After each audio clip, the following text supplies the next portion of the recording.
Оқушылар, бүгін бірінші бөлім бойынша қорытынды. Жас дос, осымен ақпараттық этикет бөлімін аяқтадың.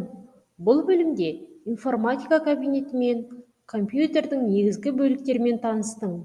Интернет, ақпарат ұғымдарын білдің. Интернет желісіне қалай қосылуға болатынын көрдің. Қауіпсіздік ережелерін үйрендің. Оларды әрқашан қолданып жүр. Ақпарат қоршаған ортадағы түрлі мәліметтер, құбылыстар. Браузер бізді интернетпен байланыстыратын программа. Жоба белгілі бір тақырыпқа жүргізілетін зерттеу жұмысы. Жұмыс үстелі компьютер іске қосылған кездегі экран.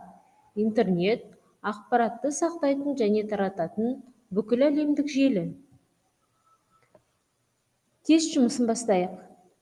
Экран мен көздің ара қашықтығы қандай болуы керек? Созылған қолдың ұзындығындай, оң қолдың ұзындығындай, сол қолдың ұзындығындай. Ақпарат деген не?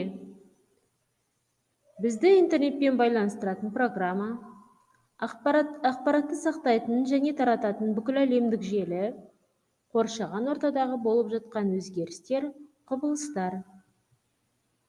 Ақпаратты сақтайтын және тарататын бүкіл әлемдік желі не деп аталады? Ақпарат, интернет, компьютер.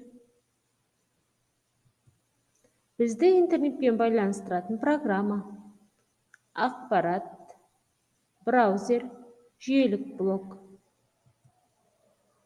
Белгілі бір тақырыпқа жүргізілетін зерттеу жұмысы, жоба, интернет, монитор. Сұрақтарға жауап бергендеріңіз үшін рахмет.